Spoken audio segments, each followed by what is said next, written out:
በየትኛውም ኤሌክትሪካል ኢንጂነሪንግ ፈተና ላይ ዲቪቲ ላይ ሊሆን ይችላል፣ ሃይ ቮልቴጅ ኢንጂነሪንግ ላይ ሊሆን ይችላል። በተለይ ደግሞ ስራ አካባቢ ኢንተርቪው በምትደረጉበት ጊዜ ሁልጊዜም የማትቀር አንድ ጥያቄ አለች። እኔ ራሴ ይችን ጥያቄ ብዙ ጊዜ ተፈትኛታለሁ። እሱ ምንድነው ዳይኤሌክትሪክ ማቴሪያል እና ኢንሱሌቲንግ ማቴሪያል ምንድናቸው? ልዩነታቸውስ ምንድነው የሚለው ነው። ብዙ ተማሪዎች እነዚህ ነገሮች ያምታቱታል። ታዲያ በዚህ ቪዲዮ ዛሬ ይህንን ነገር ለአንዴና ለመጨረሻ ጊዜ ጥርት አድርገን የምናየው ይሆናል። እስከ መጨረሻው ከኔ ጋር ቆዩ።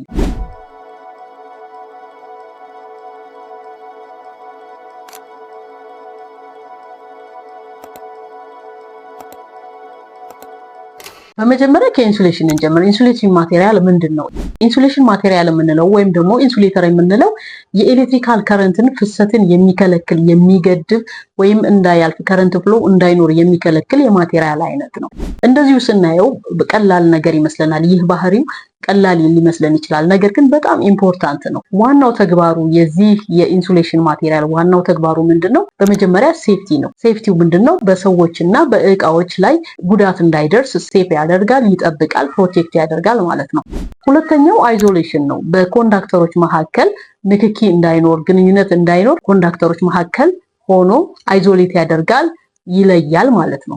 የኢንሱሌተር ማቴሪያል ዋናው ባህሪ ምንድነው? ሃይ ኤሌክትሪካል ሬዚስታንስ ነው። ይሄ ደግሞ ሎው ኮንዳክቲቪቲ ያለው ማለት ነው። ሁለተኛው ባህሪው ሃይ ዳይኤሌክትሪክ ስትሬንግዝ አለው ማለት ነው። ሌላው ተጨማሪ ከፍተኛ የሆነ የሜካኒካል ስትሬንግዝ አለው። እርጥበትና ሙቀት ደግሞ እንዳያሳልፍ ሬዚስት የማድረግ አቅም አለው። እነዚህ የኢንሱሌሽን ባህሪዎቹ ዋና ባህሪዎቹ ናቸው ማለት ነው። እንደ ረበር፣ ፕላስቲክስ እና እንጨት የመሳሰሉት ከኢንሱሌሽን ማቴሪያል የሚመደቡ ወይም ደግሞ ኢንሱሌተር ተብለው የሚጠሩ ናቸው። ታዲያ ለፈተናችን አሁን ኢንሱሌተር ምንድነው ስንባል የምንሰራው ምንድነው? ኢንሱሌተር ማለት ማቴሪያል ነው። ያ ኤሌክትሪካል ከረንት እንዳያልፍ የሚገድብ የሚከለክል፣ በተጨማሪ ደግሞ አይሶሌት የሚያደርግ በኮንዳክተሮች መካከል አይዞሌት የሚያደርግ የኤሌክትሪካል ኮኔክሽን እንዳይኖር አይሶሌት የሚያደርግ ማቴሪያል ነው ብለን መመለስ እንችላለን። ወደ ሁለተኛው ስንመጣው ዳይኤሌክትሪክ ማቴሪያል ምንድነው? ዳይኤሌክትሪክ ማቴሪያል ደግሞ እንዲሁ ኢንሱሌተር ነው። ነገር ግን ተጨማሪ የተሻለ አቢሊቲ አለው ወይም ደግሞ ችሎታዎች አሉት ወይም ደግሞ ተጨማሪ ባህሪያቶች አሉት። እሱም ምንድነው? ፖላራይዝድ የማድረግ ኤሌክትሪክ ፊልድ በሚያርፍበት ጊዜ ፖላራይዝድ የማድረግ አቅም አለው። ያ ማለት ምን ማለት ነው? ፖላራይዝድ ያደርጋል ማለት ምንድነው? ኢነርጂን ስቶር ማድረግ ይችላል ማለት። ስለዚህ እንደ ጎልደን ሩል ምን እንይዛለን? ሁሉም ዳይኤሌክትሪክ ማቴሪያል ኢንሱሌተር ናቸው፣ ሁሉም ኢንሱሌተሮች ግን ዳይኤሌክትሪክ ማቴሪያል አይደሉም በሚለው እንደ ጎልደን ሩል ልንይዘው እንችላለን። ስለዚህ የዳይኤሌክትሪክ ባህሪ ምንድነው?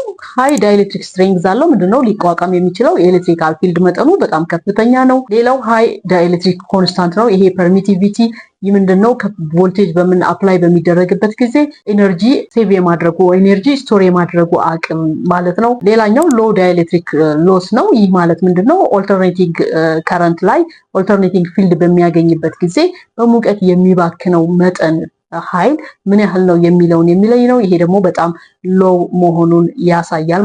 ስለዚህ ለፈተናችን ዳይኤሌክትሪክ ማቴሪያል ምንድነው ስንባል ዳይኤሌክትሪክ ማቴሪያል ኢንሱሌተር ነው። ነገር ግን የተለዩ ባህሪዎች አሉት። ፖላራይዝድ የማድረግ አቅም አለው። ያ ደግሞ ኢነርጂ ስቶር የማድረግ አቅም አለው። ኤሌክትሪካል ፊልድ አፕላይ በሚደረግበት ጊዜ፣ ቮልቴጅ አፕላይ በሚደረግበት ጊዜ ፊልድን ሰፖርት የማድረግ ባህሪ አለው ማለት ነው። ኤሌክትሪካል ፊልድን ሰፖርት ያደርጋል። ታዲያ ዳይኤሌክትሪክ ማቴሪያሎችን ክላሲፋይድ ማድረግ እንችላለን። ሶሊድ፣ ሊኩዊድ፣ ጋዝ እና ኮምፖስት ተብለው በአራት ክላሲፋይ ይደረጋሉ። የመጀመሪያው ሶሊድ የምንለው ሶሊድ ማቴሪያል የሆኑት እንደ ሴራሚክ፣ ማይካ፣ ፒቪሲ ከሶሊድ የሚመደቡ ናቸው። ጋዝ የምንላቸው ኤር አለ፣ ቫኪዩም አለ፣ SF6፣ ሰልፈር ሄክሳፍሎራይድ ከጋዝ የሚመደቡ የዳይኤሌክትሪክ አይነቶች ናቸው። ሌላኛው ሊኩዊድ ነው። ሊኩዊድ ላይ የምናገኘው ሚነራል ኦይል ነው። ሚነራል ኦይል በትራንስፎርመር ውስጥ የምናገኘው የኦይል አይነት ሚነራል ኦይል ነው የምንለው።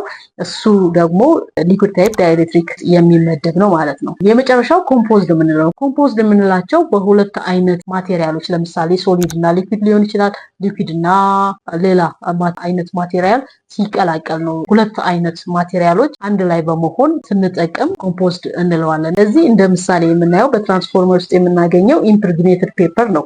ይሄ የሶሊድ እና የሊኩዊድ ኮምፖዚሽን ነው፣ ውህድ ነው። ስለዚህ ዋናው ልዩነታቸው ምንድነው የሚለውን ስንለይ ዋናው ነገር ልዩነታቸውን ማሳየት ነው። ስለዚህ ልዩነቱ ምንድነው? ኢንሱሌተር ወይም ደግሞ ኢንሱሌሽን ማቴሪያል የተሰራው ዋናው ዓላማው ኢንሱሌት ለማድረግ ከረንት እንዳያልፍ ለመገደብ ሲሆን፣ ዳይኤሌክትሪክ ማቴሪያል ግን ኤሌክትሪካል ኢነርጂን ስቶር እንዲያደርግ እንዲያከማች ነው። ወደ ባህሪያቸው ስንመጣ ኢንሱሌተር ሃይ ሬዚስቲቪቲ ወይም ደግሞ ሃይ ኤሌክትሪካል ሬዚስታንስ ሲኖረው፣ የዳይኤሌክትሪክ ማቴሪያሎች ግን ሃይ ፐርሚቲቪቲ እና ፖላራይዝድ መሆን ባህሪያቸው ነው ማለት ነው። ስለዚህ የዳይኤሌክትሪክ እና የኢንሱሌሽን ማቴሪያል ልዩነት ይህንን ይመስላል። በኤሲ እና በዲሲ መካከል ያለው ልዩነት ማወቅ ከፈለጋችሁ እዚህ ጋር የሰራሁት ቪዲዮ አለ፣ እሱን መመልከት ትችላላችሁ። እዛው ጋር እንገናኝ።